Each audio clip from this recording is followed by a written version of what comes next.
So guys, ayan, sa magandang araw po mga kamarpe, purihin po ang Panginoon. So ito yung ating kong ginawang project na gate at mga drills po sa pader. So ipapakita ko po sa inyo kung paano natin siya inassemble yung pong ating pong sliding gate, ano yung pinto. So tara, yung ginawa natin guys na yan ay 1x3.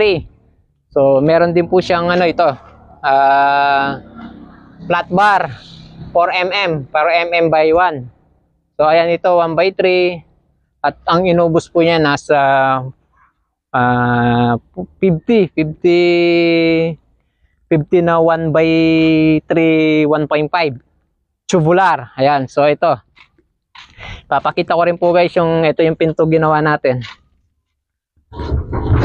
Ayan, so ipakita mo yung sa harap, ay mamaya na sa harap. So ito yung pinto at linagyan natin ng lock.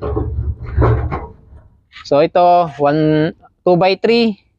So ayan, nilagyan natin ng flat bar na 6mm na flat bar. Ayan, ito yung simpleng lock lang, simpleng lock. Yan, pero ano yan, heavy duty na po yan. Heavy duty lock. Ayan, at dinagyan din po natin na siyang yan, pino block. At ito po guys, 2x3 stainless 1.5.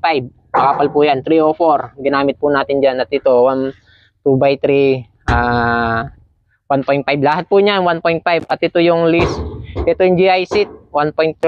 so pinabender po natin yan sa dun po. Ayan po, bali inubos po ng niya to, itong 2x3 humubos po siya ng dalawang pirasong stainless na 2x3.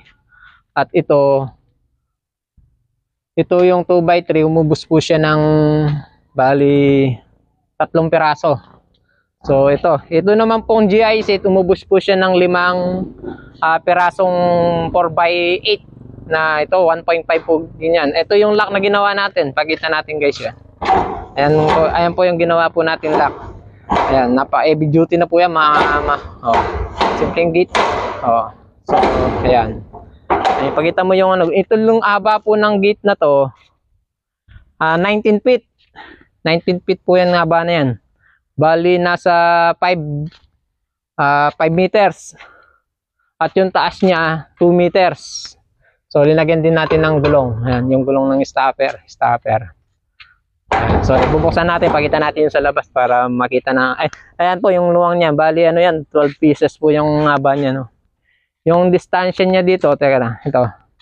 Yung distansya niya po dito, yan, 3 cm. Yan dito. So yan ang haba. So dito sa loob, labas tayo, tara. So, yan.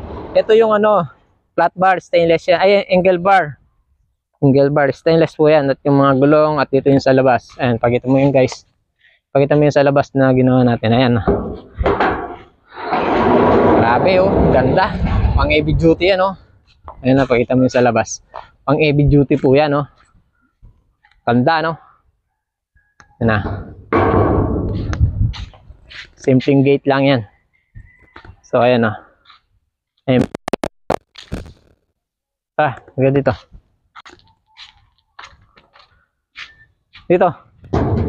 Ayan po guys.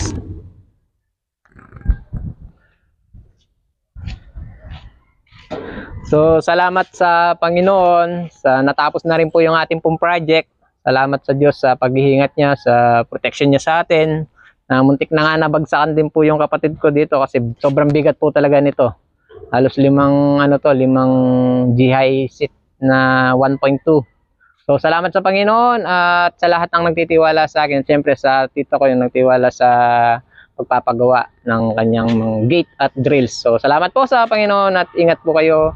Pagpalain po kayo ng ating Diyos. God bless po. Thank you.